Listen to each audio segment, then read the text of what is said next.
Did you know that 80% of real estate agents quit within their first 2 years? I want to talk about why, not the surface level reason, the real reason, because it's probably not what you think. And if you're a newer agent or you're thinking about getting into real estate, this might be the most important episode for you I've made so far. I'm Stephen Rivera. Today on the Rivera Report, the real reason most agents quit their first 2 years and what the ones who make it do differently. Let's get into it. Most people think agents quit because they can't find clients and they're not good at sales. That's not truly the whole story. The number one reason agents quit is money. Specifically, they don't manage it properly in the beginning.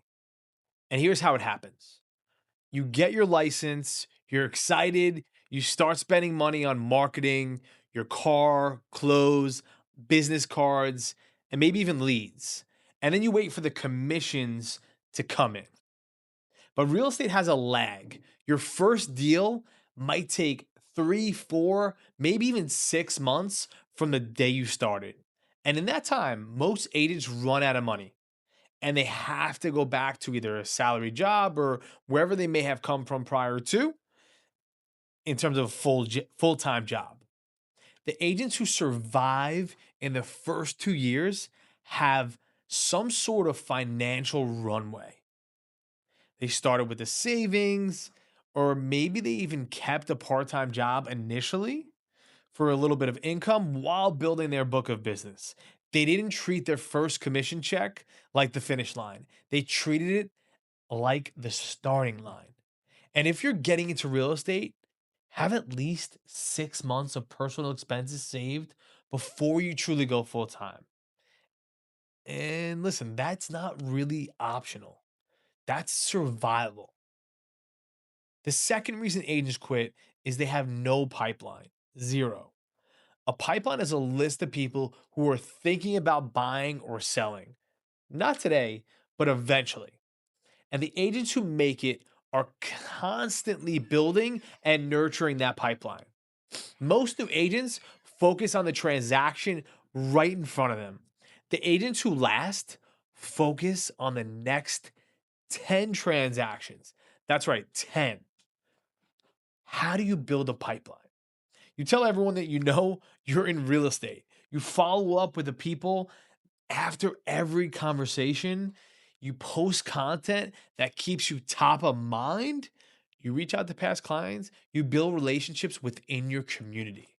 The agents who quit in year two are the ones who stopped prospecting when things got busy and then had nothing in the pipeline to fall back on when those deals closed. Your pipeline is your lifeline. Don't forget that. Never stop feeding it. Real estate can be lonely if you let it. And a lot of new agents try to figure everything out by themselves. The agents who make it find mentors. They find teams. They find people who are already doing it. They find people who have already made the mistakes they're about to make and then learn from them. When I started, having people around me who had already been through the hard parts made an enormous difference. Not just for practical advice, but for the mindset, right? The mindset side of it. Because when you have a bad month, you will have bad months, right? There's no doubt about that. Having people around you who have been through it and who have come out on the other side of things keep you going.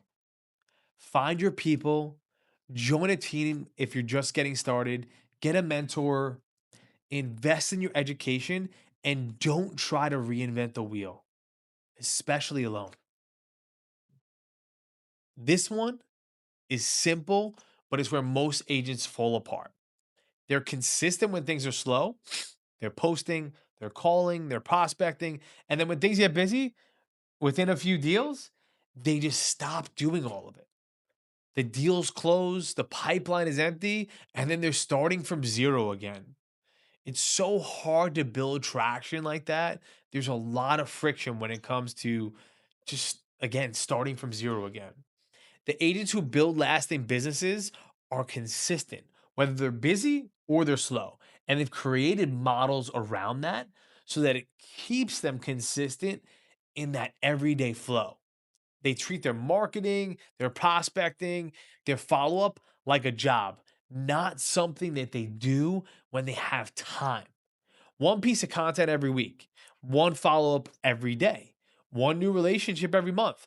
Done consistently over 2 years, listen, that compounds into something real. And lastly, and this is something I talk about a lot, is brand. Most agents are invisible. They have a headshot, a brokerage logo, and a business card. That's not a brand. A brand is what people think of when they hear your name.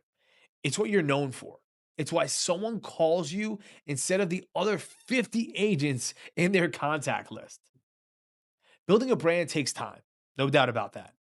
But the agents who invest in it early, who start creating content, who start to show up consistently on social media, who become the face of their local market, those are the agents who are still in business 5, 6, even 10 years later. You don't need a big budget to build a brand. You need a phone, a clear message, and the discipline to show up every single week. If you're a new agent and you're struggling, I want you to hear this. The agents who make it are not smarter than you. They're not more talented than you. They just figured out the fundamentals earlier: money management, pipeline, community consistency, and brand, right? Those are the five things. Okay. That's it. Do them all and stay in the game long enough, and you will build something real. I promise. If you're an agent and you want to talk about how to build something sustainable here on Long Island or even nationwide, reach out. I've been doing this for over 8 years. We're coming up on, actually, I believe it's 10 years. And I've made a lot of mistakes I just talked about, and I'm happy to share what I know. Hit us up, subscribe, because next week I've got a big one. For anyone thinking about selling their home on Long Island this spring, is now a good time? I get that question every day, especially now leading into the season of spring. Is now a good time? We're here to answer that with real data. That's right, real data. Again, I'm Steve Rivera, and this is the Rivera Report. I'll see you Saturday. Let's go.